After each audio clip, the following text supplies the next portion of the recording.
Welcome back, everybody. In this episode of the Cymbal series, we are going to be covering the last cymbal position. So this is going to be called choke, and we're going to be talking about the first two notes on cymbals. So those two notes are click and scrapes. The first thing that we are going to be talking about is how to actually hold choke. For choke, you want to tuck the cymbals back behind your stomachs or your sides. So the cymbals themselves are going to be pressed up between your armpit and your hips.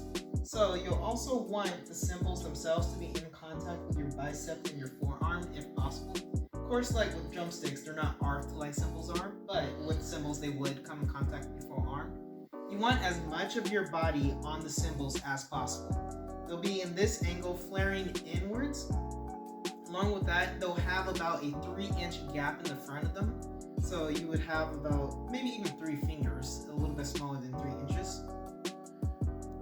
Aside from where the cymbals are themselves, you'll also want to make sure that you're standing up straight with relaxed shoulders, your feet at a 45-degree angle. The main application of the choke position is to cut off sound from crashes and taps quickly. Though that is the main function of the choke position, it is also used to play clicks and scrapes, which we are talking about today. So it is a very versatile position. Note that while you're moving into the choke position from any other position, you don't want to hit yourself in the hips or in the chest, so you'll want to angle the cymbals back towards your armpits and not towards your chest.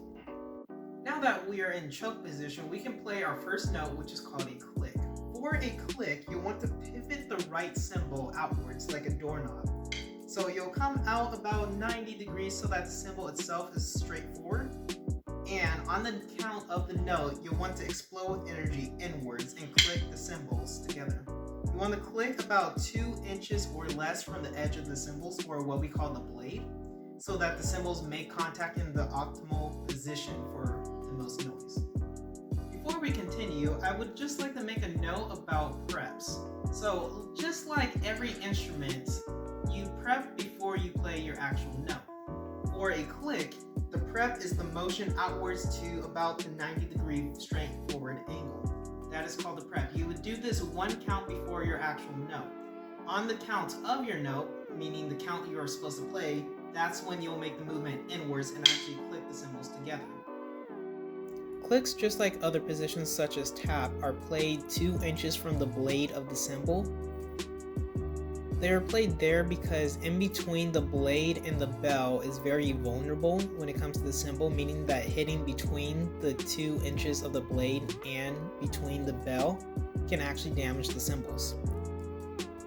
For click, it isn't as much of a concern because there is not as much force that can be played in a click as much as there is for a tap, and a tap is the main way a cymbal can be broken, if played improperly.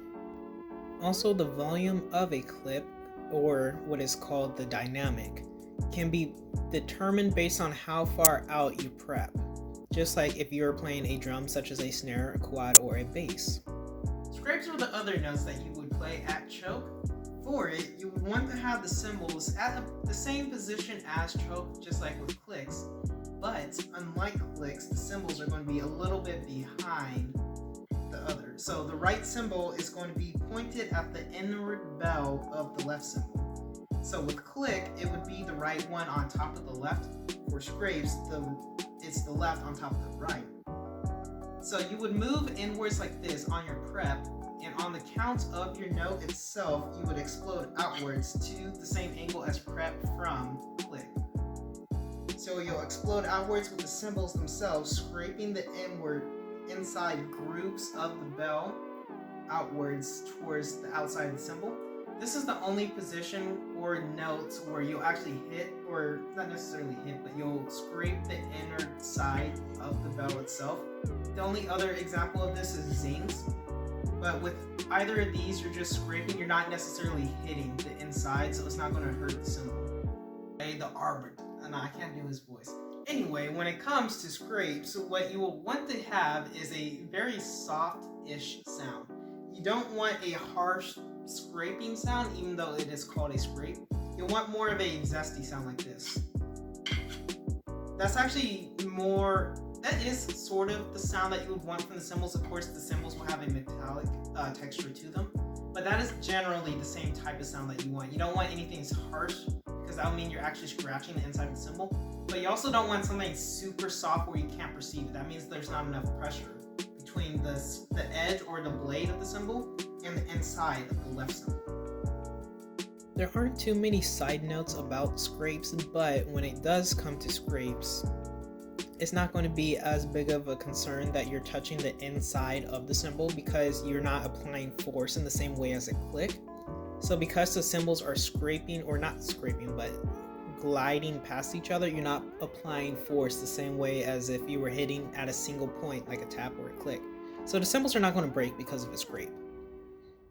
That is all for this video. Come back next time where we'll talk about taps and crashes. Those are going to be the next two notes for how to play cymbals. When it comes to zings and welcome back everybody. In this video we are going to be talking about the last cymbal position called click, and we're going to be talking about the last